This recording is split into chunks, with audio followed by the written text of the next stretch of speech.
санағым бойынша 19 мүмкіндік бар екен да Қазақстанда. Ең біріншісі жаңағыдай жеке табыс салығынан босатудан бастап. Оны көп адам біледі енді. Содан бастап мен өзім де білмейтін паспортты тегін алуға болатын балаға. Содан кейін сол ата-анасының біреуіне қазір 25-30 мыңға жетіп қалды. Ол кезде сол 20 мыңға жуықтап еді. Соны бар екен. Одан кейін кезекке тұру, үй алу. Осылайша мен 19 санап шықтым. Бұндай жағдайға ешкім дайын болмайды деп ойлаймын. Мен күтпеген жағдайда бұл сөйтіп мені көрді, жылап жіберді мүлде. Өте қатты әсер етті. Қалай ол менің қызым, не үшін ол? Яғни сен бұған дейін өмірінде күнә жасағансың ғой жас кезінде, соның өтеуі дегендер де болады екен да. Қысқаша дөрекі түрде айтсақ, оған әкелер өзіміз кінәліміз ғой. Қаһарман емеспіз, бізді қаһарман етіп көрмеу керек. Әркім өзіне жауап берсе, қоғам тазарып алға басар еді.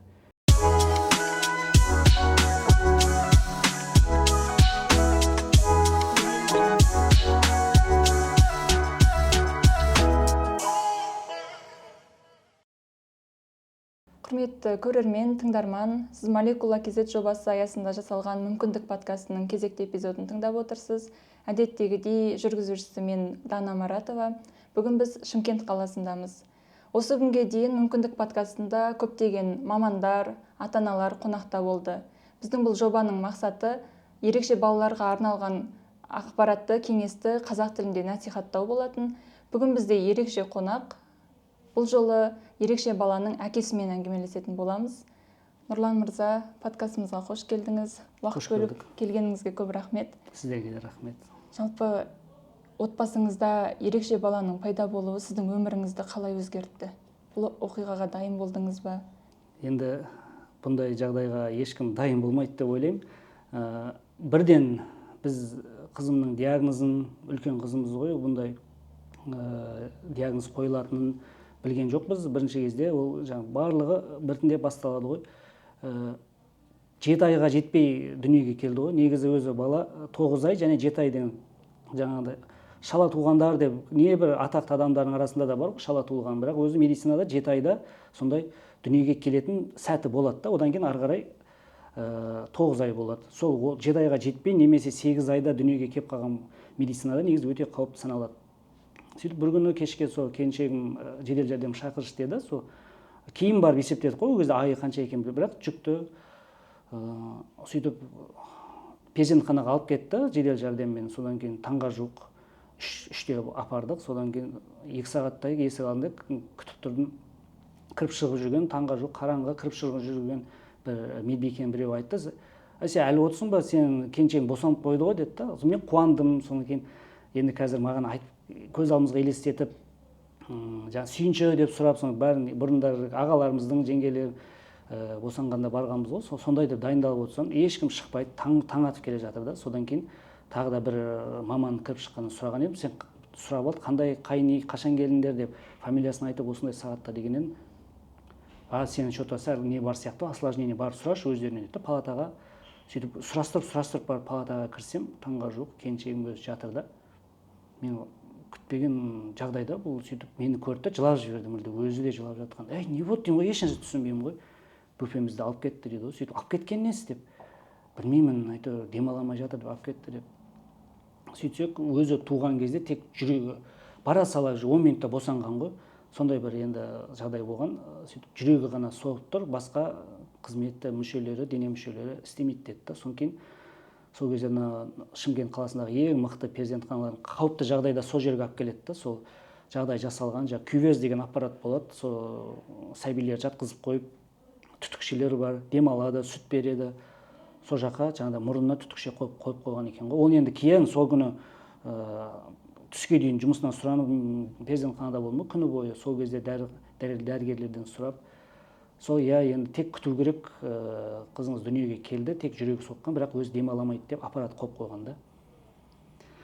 Тұңғыш балаңыз ғой? Тұңғыш қызымыз. Енді қалай қабылдадыңыздар оқиғаны? Бұл кезде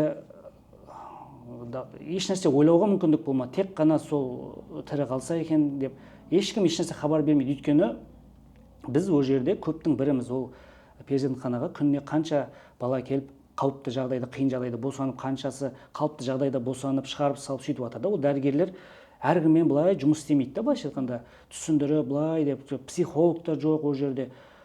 хабар берді, болды, енді тек күтесіздер деді, кәдімгі құрғақ түрде айтады, тарс еткізіп, болды, келіншегімнен алып кеткен, ол палатада жатыр. Мені мысалы кіргізбейді ешқайда, келіншегім бір кірдім, таңға жоқ, болды, шығыңдар деді, шығарып жіберді, тек телефонмен сөйлесеміз. Не болып жатыр деймін, білмеймін дейді. Өзіңіз ойлаңыз, әлдиді алып кеткен, ешқандай дұрыстап хабар бермейді. Енді олардың әдейі істеп жатқан жоқ, олардың кәдімгі кейін барып білдік қой, бір 20-30 сондай нәресте жатыр да, шала туған, апарып қойып қояды, күбезге болды. Осылайша 2,5 ай жатты ғой сол перзентханада, ешқандай шыққан жоқ. Сол 2,5 айдың 1,5 айынан кейін шығарып палатаға алып келіп қолына беріп, жаңа күвезді сүйрейтін арбасымен әкеп қойды да. Сөйтіп сол жерден кейін бар 1,5-2 ай дегенде палатаға бір 15 минутқа ма мен кіріп шықтым, бөпемді қолыма алып, жаңа жай қимылдайды, жыламайды. Тек қана бірақ демалуды үйренген ғой сол 1,5-2 айдың ішінде. Сүтті, тамақты жаңағыдай шприцпен береді. Одан кейін 2,5 айдан кейін үйге шығып келді.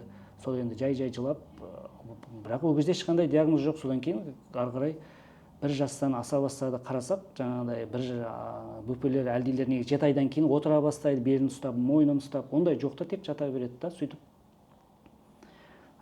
частный емханадан бөлек частный перзент жаңағыдай клиникалардың невропатологтарына бірнешеуіне барып, сөйтіп соның арасында біреу айтты ғой, сол сіздерде что-то не бар деді да, даму кешеуілдеп жатыр. Енді күтесіздер тек қана. Ешкім ешқандай себебін айтпайды, тек қана күтесіздер дейді. Былайша айтқанда бұл оқиға бізге дайын болыңыздар дегенде бір күні мынандай, екінші күні мынандай деп айтылмады, өте жай басталды. Сол үшін біз уже үйрене бастадық, кәдімгідей сезіне бастадық, жайлап дамып жатқанын. Кейін сол 1,5-2 жасқа жуықтағанда біреу айтты ғой, сол неге диагноз қойып, сендер не аласыңдар деп, инвалидность аласыңдар деп қойып қалды да. Сол қай маман айтқан есімде жоқ, енді өте қатты әсер етті. Қалай ол менің қызым, не үшін ол өседі ғой әлі күтейік та деп. Олар енді ондаймен жұмыс істеп қалған, айта салады да, болды, құжатын дайындай берсе, енді тек уақыт жоғалтпай, не пособие аласыңдар, өзіне жұмсайсың, қазір қанша ақшамен жүгіріп жүрсің ғой деп. Міне сол кезде сол сөзді мен дайын болмадық. Ол кезде болқан-талқан ашуланғаным бар, анам қасымда дәрігерге ренжисіз кейде. Бүкіл әлемге ренжіп, неге ол жоқ, емделеді ғой, жоқ, неге айта салады алдын ала деп ойладық қой біз енді. Сөйтіп кейін енді бір сол ашуланып жүріп, анам жұбатып, қой енді сабыр деп, сөйтіп кейін құжатын тураладық қой. Егер құжат тураламасаң жүре бересің да өзің үшін, енді қой хотя бы сол құжатын туралап, несі болса, жәрдемақы болса өзіне жұмсайық деп, сол 2,5 асқанда ДЦП деген диагноз қойып, содан бері. Жас ата-анасыздар, тұңғыш балаларыңыз, мұндай жағдайға дайын болған жоқсыздар. Бірақ осындай жағдайға тап болған ата-аналарға ең алдымен қандай кеңес берер едіңіз? Сабыр сақтау керек, ең бірінші сабыр сақтау керек. Енді Аллах тағаланың берген сынағы мойындау керек.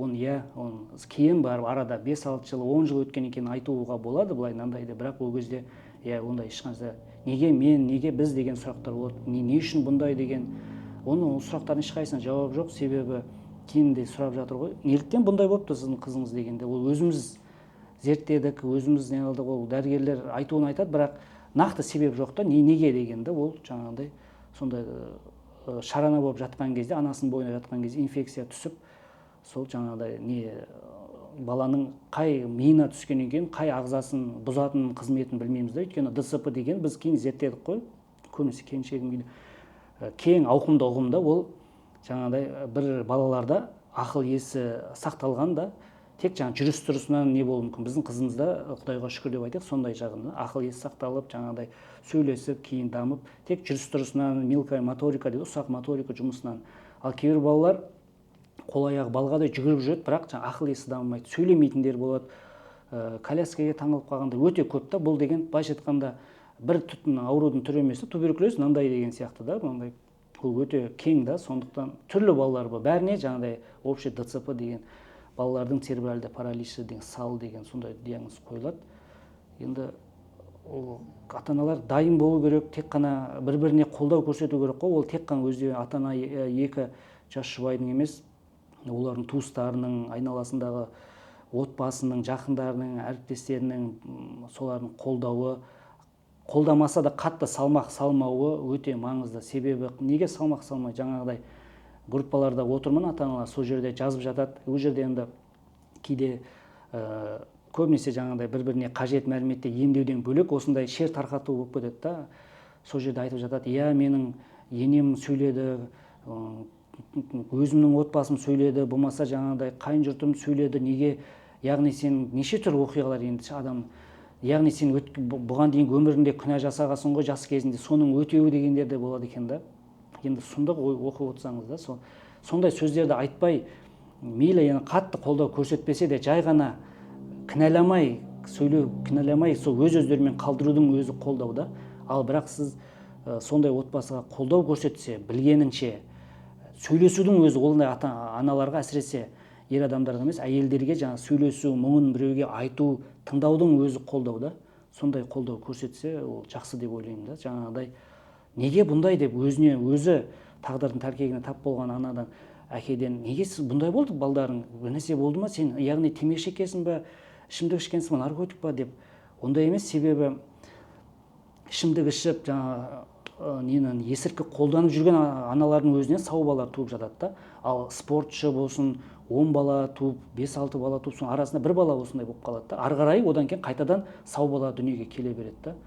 Ол ешкім білмейді да бұның қалай екенін да. Осы салада зерттеу жасаған ғалымдар да айтады ғой, қазір мысалы экологияны, гаджеттерді кінәлап жатады ғой, баланың сондай диагнозбен тууына немесе дамуының кешеуілдеуіне, ондай тіпті экологияның географиялық орнының ешқандай әсері жоқ дегенде нәрселер айтылады. Иә, экологияның әсері болуы мүмкін, географиялық орынның әсері деген оны білмеймін, бірақ гаджет дегенде енді ол қазір не көбейіп кетті, андай орысша ЗПР дейді ғой, сәл задержка психологическое развитие, аутизм деген ол. Иә, ол жақта әсер ету мүмкін шығар, мен білмедім да, себебі енді бірақ сотканы туғаннан балаға сотканы ұстатып қойса, смартфон қарай берсе, ол аутист болып кетеді деп ойламаймын, бірақ кеш сөйлеуіне әсер етеді. Біз қазір айналамызда кәдімгі әшейін мен әріптестерім, достарым, туыстарым арасында сөйлесіп қалған кезде балам 2 жарымнан асты сөйлеу аз болып отыр деген таңғалатындар да бар, болмаса қалыпты, балам 3-ке толған жоқ, әлі сөйлеген жоқ дейтін.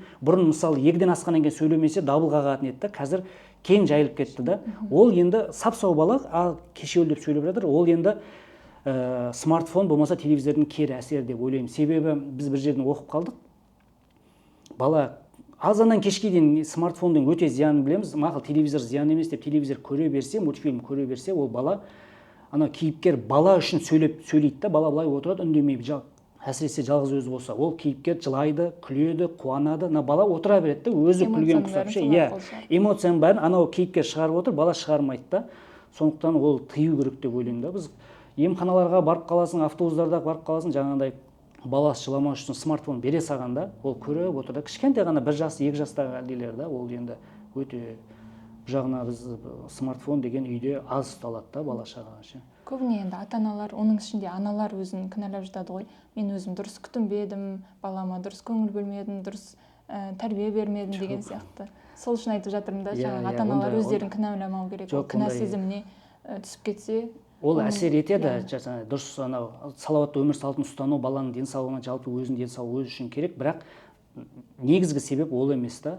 Өзін кінәлі сезініп, жаңағыдай мен дұрыс күтінбедім, витамин жемедім деген ондай емес. Айтып тұрмын ғой, ауыл аймақта қиын жағдайда жүріп, кәдімгідей жұмыспен арпалып жүріп, босанып, сап-сау қол-аяқ балғадай дүниеге алып келіп жатыр да. Бірақ осынша күтініп, өз-өзін күтініп, жалғыз баласы болған кезде де осындай бір диагнозбен туылып жатқан балалар бар. Ол күтінгенге 100% байланысты емес. Енді денсаулық үшін жалпы керек та, күтіну, дұрыс тамақтану, бірақ бір жалғыз себебі ол деп айта алмаймын да.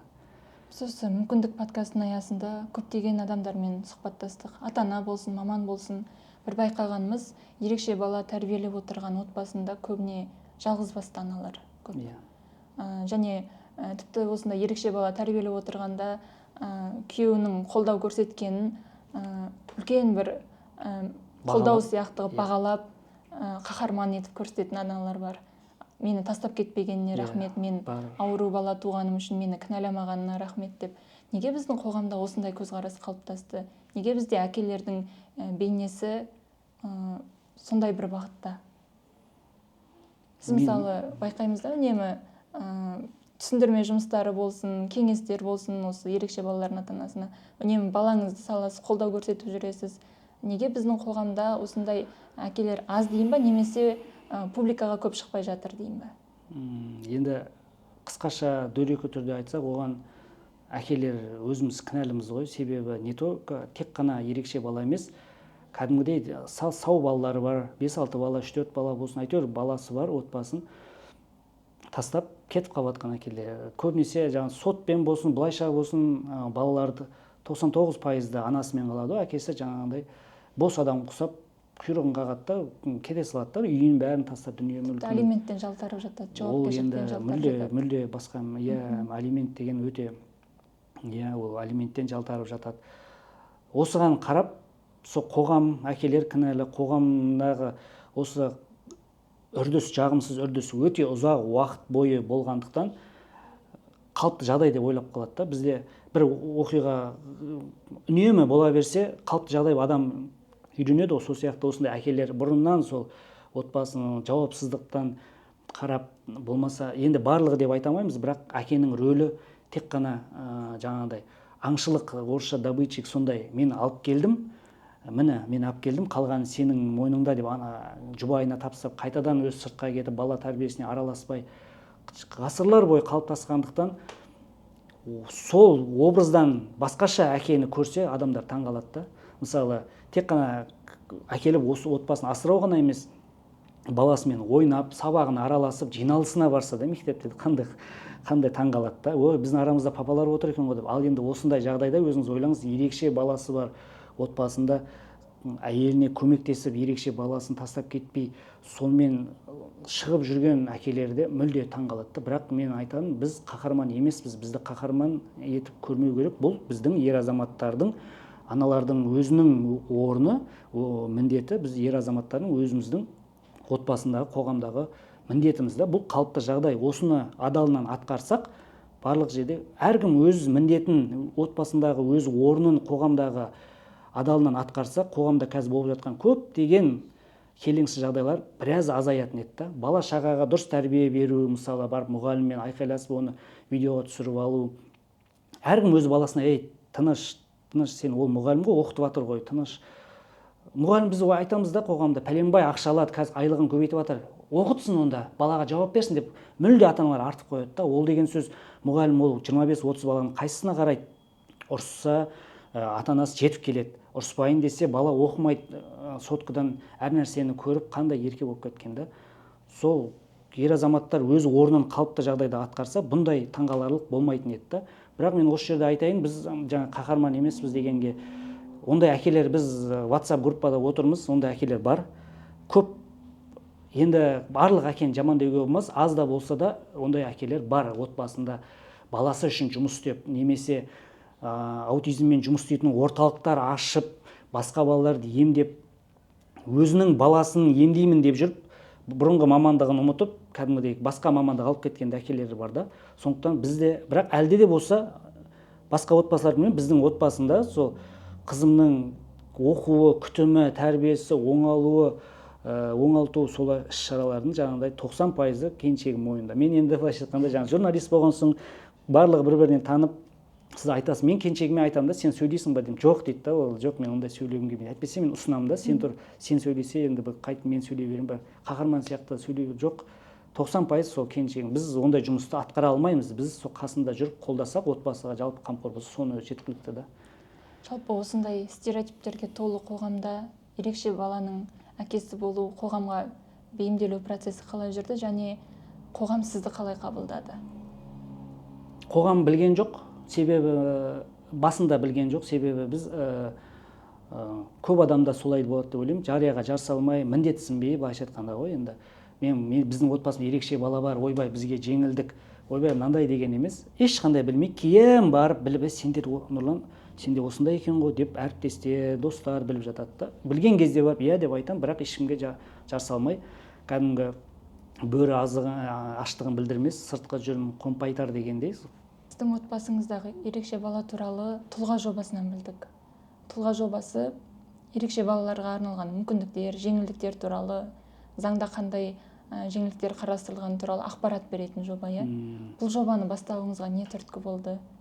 Және осы жобаның нәтижесінде қаншалықты қоғамды ақпараттандыра алдық деп ойлайсыз? Ол жобаның бастауға негіз болған, мен жаңағыда 2017 жылдары бір қызыма аяқ киім алуға құжатымен адам баруға болатын жұмыстардың барлығына мен жүгірдім. Келіншегім, сен үйде отыра бер, жаңағыда шаршама. Өйткені ол өте оңай емес та, құжатпен жүгіру. Ортопедиялық аяқ киім береді мысалы үкіметтен, соны барып алып келу. Жөргек пұл беретін еді, жөргек пұл деппін ғой. Соны ол кезде қазір әлеумет деген портал бар да, сол жерде отырып жаңағыдай соткамен, мышкамен белгілеп, тінтуірмен, компьютермен рәсімдейсіз, одан кейін сізге жеткізіп береді да. Қазір андай неге берген ғой, тендер сияқты, кім қатса да памперс жеткізеді. Ал ол кезде тек қана әлеуметтік қамсыздандыру басқармасынан барып, соның несінен алатын еді, талас болатын еді да. 2015-16 жылдары барып кәдімгі кезекте тұрасың да, кім бірінші қазір памперс алуға деп, айқай-шу, жетпей қалса ертең кел деп, сол үкімет өзі тарататын еді да, кәдімгі белгіленіп берген. Сол жерде жүріп, кейін бір аяқ киім алуға барған кезде тұрып, бір келіншекпен таныстым. Танысқанда, сіз кім, менен кім болды, мен қазір келем, қарай тұрмыншы деп, деп, ол кісі шығып кеткеннен кейін очеретін алып тұрдым, келдім да, содан кейін алып болғаннан кейін, сіз WhatsApp группада барсыз ба, Шымкентте осындай бірімізді хабар. Жоқ дедім, қосайын ба, келіншегіңіз ба, мен қосасаңыз дедім, қостық. Содан кейін басталды ғой. Одан кейін өзім журналист болған соң, фейк ақпараттар тарап жатады. Мамалар мынандай болып жатыр ма, 50 мыңнан беріп жатыр екен ғой, мынандай деп ше. Жоқ, ата-аналар ондай емес деп, WhatsApp интернеттен жаңалықты алып, мына жерде қараңыздар, деп сөйтіп қарапайым нәрселерді айтып жүріп, мен түсінгенім, ол көбінесе өзіңіз айтқандай жаңағыда аналар ғой, қыз келіншектер, интернет қарауға уақыты жоқ, мүмкіндігі жоқ, Google-ды қолдануды, Google Post қолдануды да білмеуі мүмкін, тек қана WhatsApp-тан келетін ақпаратқа сенеді екен да. Содан кейін менде осыларға бір білетін мәлімет берейікші деген сондай ой болды. Сол жұмыс бабымен, журналистика бабымен Алматыда басқа бір оқуда, семинарда жүрген кезде, одан кейін қайтатын күні, соңғы күні осындай еркін бір дастархан басында әңгімелесіп отырдық, әркім өз жобасын айтып, осы туралы қазір фейк ақпарат қатты тарап жатқан еді ғой, осындай деп айтқан едім. Нұрлан, сен осыны жүргізсең болады ғой, осындай грант қаржыландыруға қолдау бар деп. Қысқаша айтқанда соған өтінім беріп, содан кейін ата-аналарға мен Инстаграмға инфокарточка ретінде істедім да, бірақ соны бірінші мақсатым көздеген WhatsApp-қа тарату болды да. Сол санағым бойынша 19 мүмкіндік бар екен да Қазақстанда. Ең біріншісі жаңағыдай жеке табыс салығынан босатудан бастап. Оны көп адам біледі енді. Содан бастап мен өзім де білмейтін паспортты тегін алуға болатын балаға. Содан кейін сол ата-анасының біреуіне қазір 25-30 мыңға жетіп қалды, ол кезде сол 20 мыңға жуықтау еді. Соны бар екен. Одан кейін кезекке тұру, үй алу. Осылайша мен 19 санап шықтым. Кәдімгі жүйеге қойып, сол бір жыл бойы соны атқарып. Енді оны қаншалықты пайдалы болғанын, пайдалы болды деп айта аламын, бірақ оны өлшенбейді қаншалықты. Себебі группада, WhatsApp группа, сол кезде мен 10 группаға қосылдым да, сол іздеп жүріп, сол 10 группаға таратып, жекейді. Мен WhatsApp-та бәрін өшіріп тастадым. Сол 2020 жылы не деген көп адамдар жекеге шығып, әрқайсысына жеке түсіндіріп жатыр. Сіз былай кезекке тұрасыз. Көбінесе неден болды ғой? Үкіметтен пәтер алудан да, қай бағдарлама, қалай кезекке тұрамыз деген. Соның бәрі голосовойларын өте көп не қылып, рахмет айтып, сәл де болса пайдалым тигеніне қуаныштымын, пайдалы болды деп айта аламын. Қазір осы мүмкіндік подкастының тыңдармандары, көрермендеріне де қысқаша ең маңызды деген ақпараттарды беріп өтсек, ерекше баласы бар отбасыларға қандай жеңілдіктер қарастырылған? Ата-анасы жеке табыс салығынан босатыла ма? Ол үшін қандай құжаттар беру керек? Үй кезегіне тұрғанда, сосын тіпті ипотека алған кезде де олардың пайызы төмендеу болады. Рұқсат болса мен Инстаграмға қарайын. Қазір мен себебі ол уже естен шығып кетті. Нотариустың ақысын төлейтін кезде, паспорт жасататын кезде, автокөліктің номерін алған кезде. Автокөлігіміз өзіңіз айтып тұрғандай бірінші жеке табыс салығынан бастайық. Ол осыны ерекше балаларды тәрбиелейтін отбасы, болмаса өзі мүмкіндік шектеулі адам, көп балалы, солар жеке табыс салығынан босатылады. Бірақ белгілі бір жылдың басында мысалы бухгалтерияға барып арыз жазады, өздері біледі, негізі барлық мекеменің бухгалтерлері біледі. Арыз жазса болды, соны қабылдап құжатын алып келу керек, жаңағыдай растайтын да, ата-анасы ретінде. Одан кейін қызының мысалы диагноз дедік па, баласының соны әкеліп беру керек. Болды, ары қарай сол жеке табыс салығы мысалы 150 мың айлықтан 15 мың ұсталып қалатын болса, сол ұсталмай айлығына қосылып отырады да. Бірақ әр жылы өзінің несі бар, айлық есептік көрсеткішпен есептейді да, мынаншаға толған кезде ары қарай ұсталады. Мысалы 2 миллионды жобамен бір жылдың ішінде айлығы алып келатыр, 2 миллион айлыққа жеткен кезде қыркүйек айында қаңтардан бастап алған айлығы 2 миллионға жеткен кезде ары қарай ұсталады да, сондай бар. Жеке көлік алған кезде көліктің нөміріне төлейтін бір 7.000, мен жазған кезде 7.000 теңге еді, содан босатылады, бірақ техпаспортқа төлейтін ақша төлеу керек болады.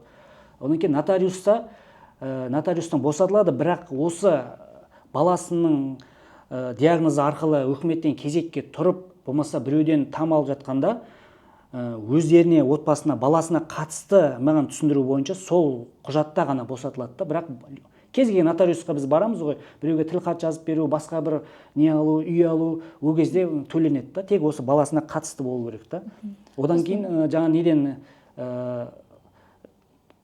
не дейді ғой, жаңағыдай кезектен тыс жұмыстан, демалыс күн кезекшіліктен содан босатылады. Сапарға жіберетін кезде. Иә, сол кезде солардан босатылған, сондайлар бар да өзі нотариус. Ұшақ билетін алғанда, темір жол билетін алғанда қандай да бір жеңілдіктер? Иә, ұшақ билетіне қазір мен білуімше былтырлары басқа бір компаниялар қосылды, ал мен 2020 жылы осы зерттеген кезде тек қана SCAT компаниясында бар екен. Жылына бір рет ата-анасына 50% төленеді, шатаспасам, балаға тегін бір бағытқа билет. Болмаса барып келуіне алса, 2 бағытқа да сондай тегін да. Сол кәдімгідей әжептәуір тегін бар тұғын. Темір жолда да барып, бірақ ол кезде не электрон емес, темір жол кассасынан алу керек та, өз құжатын көрсетіп. Ал қазір мен білуімше темір жолда сәл мүмкіндіктер көбейген. Тек қана ерекше балаларға емес, жалпы мүмкіндік шектеулі адамдарға арналған, зейнеткерлерге арналған арнайы вагондар бар, соған бірақ алдын ала барып құжатты көрсетіп алмаса, ол көп адам алып қояды да, ол нені билетті қалмай тақалған кезде барса. Жеңілдіктер бар еді, иә. Табыс салығынан босатылу бар, табыс емес не, мүлік салығынан, кейін ол жер салығымен бірігіп кетті да, ол деген көп ақша емес, бірақ соның өзі босатылатын еді да, сондайлар бар еді жеңілдіктер. 19. Ерекше баланы ата-анасы мемлекет медициналық әлеуметтік сақтандыру төлеуге міндетті ме? Жоқ, ол қателеспесем 15 па санаттағы адамдар бар, өкімет төленетін жаңыз. Әскери қызметшілер дейді, зейнеткерлер дейді, бала күтімімен 3 жасқа дейін үйде отырған аналарға төленбейді. Содан кейін ерекше баласы, ол 3 жастан кейін 18-ге дейін, мысалы, ерекше бала болып соған қарайды ғой, ол аналардың біреуі төлемейді да, ата-анасының біреуі да.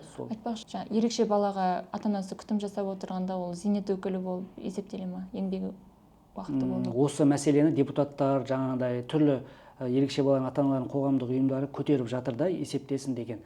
Ол қазір 100%, иә, ертең баласы 18-ге толған соң, болмаса соң анасы зейнетке шыққан соң есептеледі деп айтуға болмайды мен білуімше. Бірақ сол бойынша заңға әлі қарастырып жатыр, өзгеріс енгізген жоқ.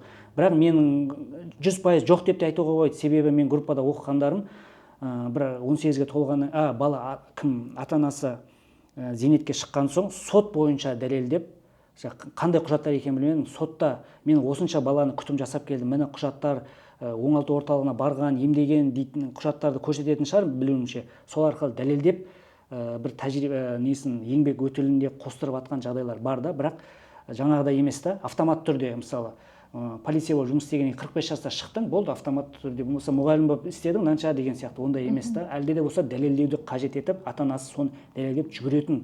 Әлі заңдастырылмайды демек. Сосын мысалы ерекше баланың ата-анасы ажырасқан жағдайда, бала анасында немесе әкесінде қалады ғой, баланың ерекше күтіміне байланысты алиментке қосымша ақы төлене ме? Төлеуге міндеттеле ме? Иә, жаңағыда қазір есімге түсіп отыр, сол 19 ненің ішінде ол кезде көбінесе анасында қалды деп айтайық, сол анасы әкесінен кейбір сирек жағдайда ата-апасынан алименттен бөлек сұрауға құқы бар. Бірақ мен ондай практиканы сондай практиканы қолданған ата-аналармен сөйлеспедім, әлі мүмкін бар шығар. Бірақ себебі өте қиын деп, әшейін жай ғана алименттің өзін ала алмай отқан кезде, бірақ негізі заңда бар.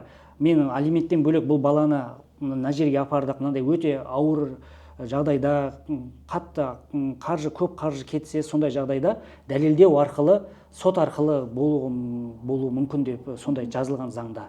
Бірақ практикада көрмедім да, өйткені кәдімгі алименттің өзін ала алмай отқан ата-аналар. Жаңа әңгіме барысында қаншама пайдалы ақпарат айтылды, иә, бірақ біздің қоғамда әлі де болса бұл ақпараттар қолжетімді емес сияқты.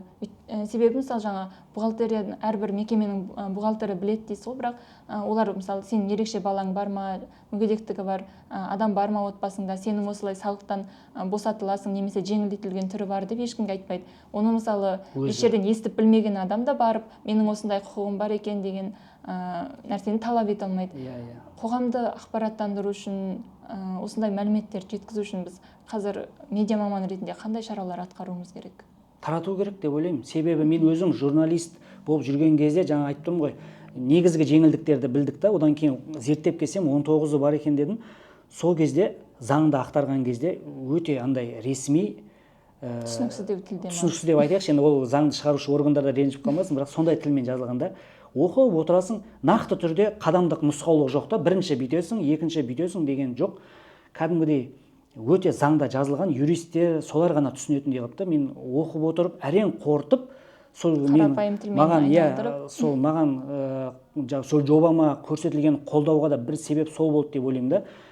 Өте күрделі текстті қарапайым түрде 1, 2, 3 не істейсің деген құсап, карточка құсап, ешқандай Google-ға кірудің қажеті жоқ, Instagram-ға да кірмей-ақ қойсын, WhatsApp-та просто жаңағыдай суретті ата-аналар мен бүйтіп отырдым да, айына 2 аптада бір бүгінгі кезекті жеңілдігіміз мынау туралы деп жариялап, бірінші карточка, екінші карточка деп тарату керек деп ойлаймын. Себебі ол сол кезде 2020 жылы бүкіл Қазақстанды қамтыдым деп айта алмаймын. Бір 7-8 группаға, 10-ға дейінгі группаға тараттым. Олар ары қарай бөлісті ма, сол жерде қалды ма білмеймін да, қолданғандар болды. Бірақ одан кейін де келген ата-аналар бар ғой. Әлі де болса жаңағындай мен үй алдым деп группаға жазса топырлап жаңағындай жазады да, қалай алдыңыздар? Содан кейін мен былтырғы осыдан 3 ай бұрынғы жазылған сообщениені белгілеймін де, міне жер жазылған бір оқымайды да ата-аналар. Енді олар кінәлауға болмайды. Кәдімгі Инстаграмның өзінде байқап отырамыз ғой, Инстаграмда бір басқарма мынандай қызметті мынандай деп жарияласа, астына келеді да, сонда не істеу керек деп комментарий жаза салады. Адамдарға комментарий жазу оңай да, не істейміз дегенше, ана жақта оқымайды да ше. Сол сияқты ол ата-аналар баласымен арпалысып жүріп, қиын шығар. Қайтадан кәдімгі әр жаңалық айналып келе береді екен ғой, соны түсіндім да. 3 ай бұрын, жарты жыл бұрын айтылса да, мынандай деп айтылса да, не істеу керек сол кезде? Біз баламыз бар еді, кезекке қалай тұрамыз деп қайтадан түсіндіруге. Оны ешкім өрді міндетті емес, бірақ қолым бос болып жатса, жаңағыдай мына жерде кезекте KZ сайтында қазір сайт болып кетті ғой. Осындай 5 жыл үй болмау керек, 3 жыл тіркеуде тұру керек. Шымкент, Алматы, Астана болса, басқа облыс орталығы болса 1 жыл тіркеуде деп айтып жатамыз. Осыған қарап мен айта аламын, жаңағыдай не істеу керек дегеніңізге қарап, тек қана бұл бір рет айтылды ғой, бәрі білетін шығар деген. Біз ол журналистер білеміз да, мына жаңалық жазылды, оны бәріміз білеміз деп айтамыз ғой. Ал қарапайым халықта ол ұмытылады ма, болмаса бәрі көре бермейді. Әлсін қайталап отыру керек деп ойлаймын да, қарапайым тілмен сол кезде біле береді. Бірақ қанша қайталаған сайын сонша қажет. Дұрыс айтасыз. Жалпы осы салада қазақ тілді ақпарат қаншалықты қолжетімді? Біздің де мақсатымыз қазақ тіліндегі контент дайындау, бірақ әртүрлі аймақтар, әсіресе мысалы Ақтөбе жақтарға, шығыс жақтарға барғанда дәл осы тақырыпта сіз сияқты түсіндіріп айтып беретін қазақ тілді маман, қазақ тілді ата-ана табу қиын. Тіпті жаңа өзіңде түрлі мамандарға, дәрігерлерге барған шығарсыздар, ол жерде де орыс тілінде түсіндіреді көбінесе. Және балаларын емдетуге шетелге, тіпті осы тұрған Өзбекстанға, Ресейге, Түркияға алып кетеді. Ол шетелге барғанда қолданыс тілі ретінде орыс тілі қолданатын шығар. Біз Қазақстанға келсек, тек қана ерекше балалардың ата-аналарына арналған емес, жалпы қазақ тілді контент енді дамып келе жатыр. Оны бәріміз білеміз. Назгүл Қожабек айтқандай, заңдар, сол кісі айтты ғой, заңдар орыс тілінде жазылады, одан кейін қазақшаға аударылған екен. Әрине мынандай түсініксіз бір нелер пайда болады деп ол кісі жаңа терминдер. Шырылдап жүр ғой. Сол рас шығар, орыс тілінде жазылып қазақшаға. Жалпы контент енді мүлде нашар демей-ақ қойып, осыдан 10 жыл бұрын, 15 жыл бұрын журналистика жаңа бастаған кезде қандай еді, қазір қандай да, әлде қайда даму бар да, бірақ әлде де болса аз деп ойлаймын да. Кәдімгі тек қана біздің тақырыпта емес, балаларға арналған сапалы контент. Балалардың бәрі YouTube-қа кіреді, сказка деп тереді, сказканың неше атасы шығады. Ертегі десе аз шығады. Шығып жатыр ертегі, бірақ сапасыз жаңағыдай. Енді қолдан келген істеп отыр ол адам, үйінде отырып алып, соткаға оқып, астына жаңа видеоға қойып, налаж етіп монтаж жасаған. Ол бала қызықпауы мүмкін да, қызыл жасыл болып жарқырап тұрған дүниеге қызығады да. Көп өзіңіз сияқты жаңадан жобалар бастап келе жатыр, бұның бәрі қуантады. алдағы уақытта жақсы болады деп ойлаймын, бірақ негізі тоқтап қалмау керек та, себебі өзіңіз айтқандай тек қана Ақтөбе болмаса солтүстік Қазақстан емес, өзімізде осы оңтүстік өңірінде де қазақша жазылған, оның ішінде қазақшаның да түсінікті тілмен да, жаңағыдай олай салалас құрмалас сөйлеммен емес, ұзақ заң тіліне дұрыс олар сөйтіп жазатын шығар, заңда сөйтіп жазу керек шығар, бірақ қарапайым тілде ұзақ сөйлемді үшке бөліп түсінікті тілде жаза берсек, ол ешқашан аздық етпейді, дамыта беру керек та, сол тарата беру керекпіз. Осындай қарапайым тілмен жаңағыдай неше түрлі жобалар басталса, видео контент, жазба контент, аудио, подкаст, солардың бәрі дами берсе, бәсеке болған сайын жақсы болады деп ойлаймын. Рахмет, Нұрлан мырза. Подкастымыздың соңында ерекше балалардың ата-аналарына, оның ішінде әкелеріне қандай үндеу жасағыңыз келеді?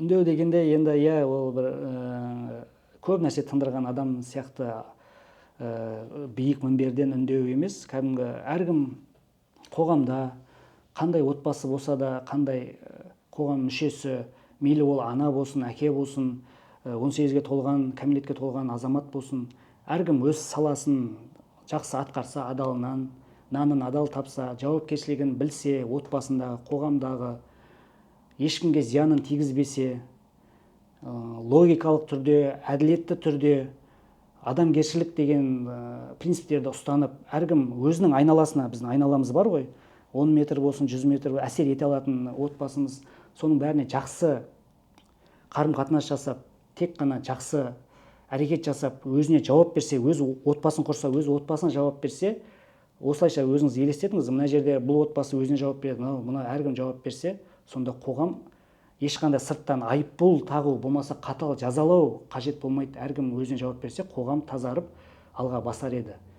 Әркім өз міндетін, әкелік деп міндеті болсын, отбасын құрған соң ол отбасы деген өзіміздің құқығымызды екі есе азайтып, міндетімізді екі есе көбейту деп жатады ғой, әзілдеп, әзіл шыны аралас. Соны жақсылап ұғынып, яғни өзің жұбайыңа, бала шағамызға жауап береміз ғой, жауаптымыз ғой, бастық болсаңыз өзіңіздің ұжымға жауап береміз деген сияқты сол оймен ұстансақ, сол оймен әрекет етсек, бәрі жақсы болады. Мырза, демалыс күні уақыт бөліп келгеніңізге көп рахмет. Әйеліңізге, қызыңызға біздің мүмкіндік подкастының атынан дұғай сәлем айтыңыз. Жобаларыңыз көп болсын, жұмысыңызға табыс тілейміз. Сіздер де жобаларыңызға сәттілік тілеп, істеріңізге алға баса берсін, қазақ тілді контент деп жатса, дами берсін, барлығымыз қазақ қоғамы, қазақ елі дами берсін. Көп рахмет. Құрметті мүмкіндік подкастының тыңдармандары, біздің бір кейіпкеріміздің айтқан сөзі бар еді. Ерекше болып өмірге келген баланың қанаты қырқылған сияқты болады. Ол қос қанатын бірдей жайып ұшып кету үшін анасы мен әкесі қатар рөл атқару керек, ал оның одан да биікке ұшу үшін қоғам болып демеп жіберуіміз керек деп. Бүгінгі подкастымызды осы кейіпкеріміздің сөзімен аяқтағымыз келеді. Бастысы ерекше болу кемшілік емес, ерекше мүмкіндік екенін ұмытпайық. Келесі эпизодта кездескенше сау болыңыздар.